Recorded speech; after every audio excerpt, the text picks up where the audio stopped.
Assalamualaikum warahmatullahi wabarakatuh. Saya akan menjelaskan materi PPKN tentang patriotisme dan nasionalisme.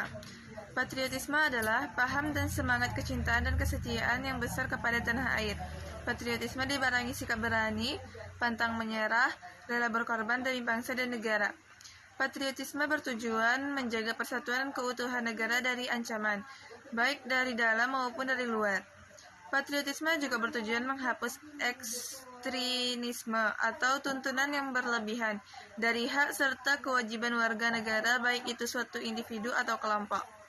Ciri-ciri patriotisme: yang pertama, cinta tanah air; yang kedua, rela berkorban; yang ketiga, berjiwa pembaharu; yang keempat, pantang menyerah.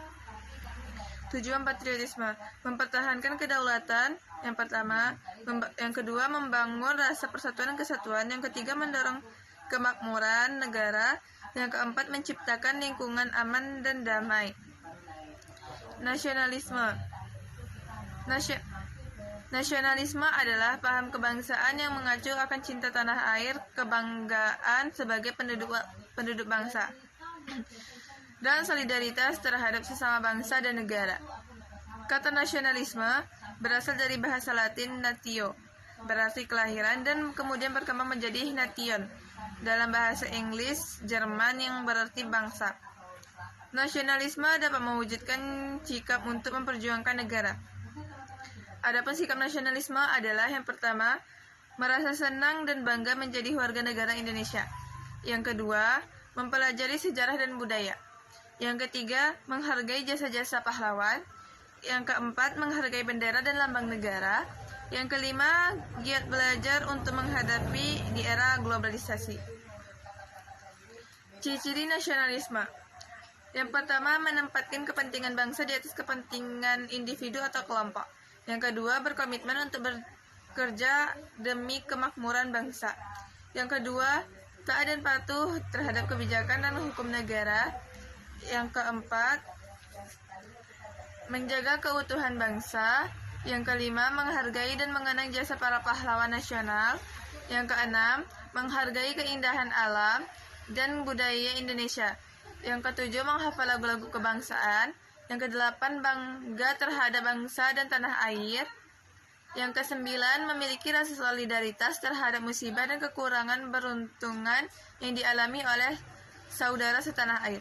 Sikap nasionalisme. Sikap nasionalisme adalah sikap mental dan tingkah laku yang menunjukkan loyalitas dan pengabdian yang tinggi terhadap bangsa dan negara.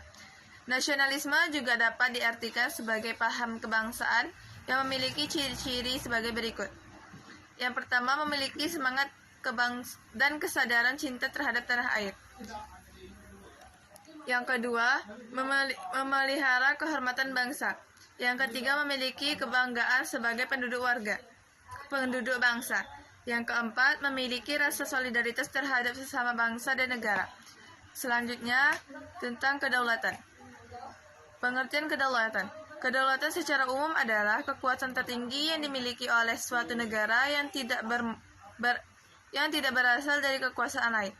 Kedaulatan juga bisa diartikan sebagai hak eksklusif untuk menguasai suatu wilayah, pemerintah, dan masyarakat. Kedaulatan memiliki beberapa pedoman kata dalam bahasa Latin yaitu bahasa Inggris sovereignty, bahasa Latin souverainus, bahasa Arab daulah, bahasa Prancis souveraineté, bahasa Italia soveranus. Contoh kedaulatan.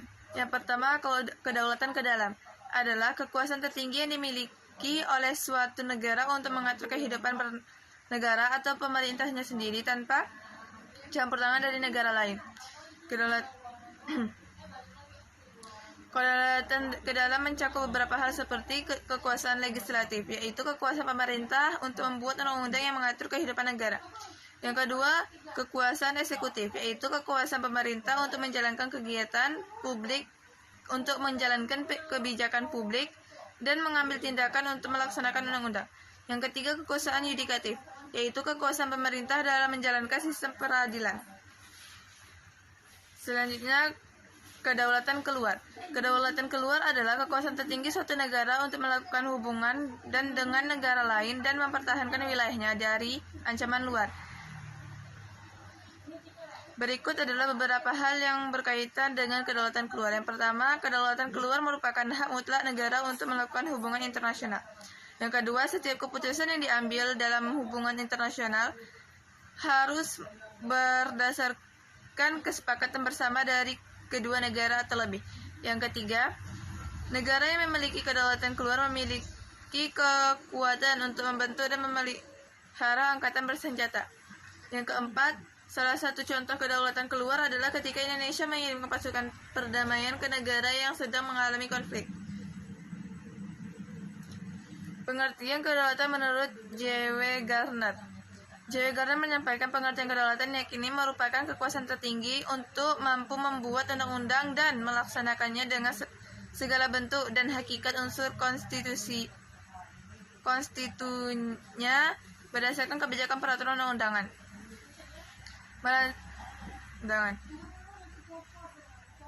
Berikut ini sifat kedaulatan menurut J.W. Gardner selengkapnya. Yang pertama, eksklusivitas. Sikap kedaulatan menurut J.W. Gardner salah satunya yakni eksklusivitas. Eksklusivitas artinya tidak ada kekuasaan lain pada suatu negara tersebut.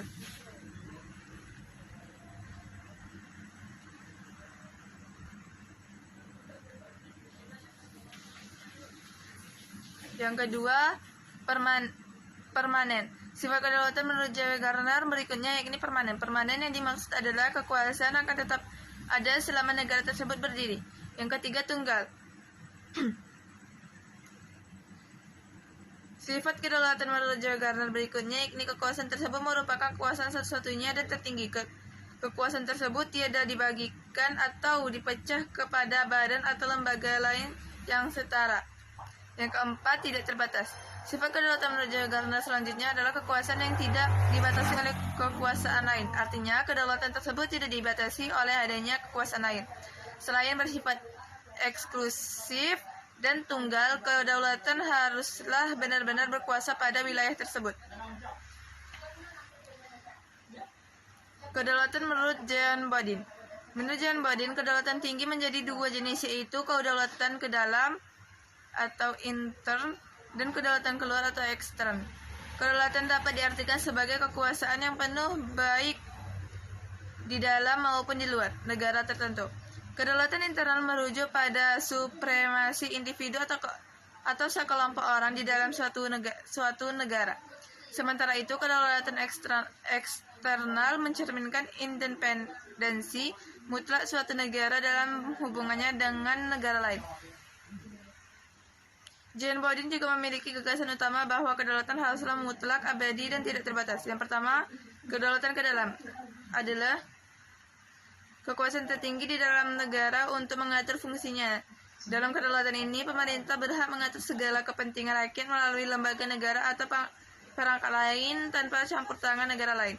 Yang kedua, kedaulatan keluar adalah kekuasaan tertinggi suatu negara untuk mengadakan hubungan dengan negara lain serta mempertahankan wilayahnya dari ancaman yang berasal dari luar.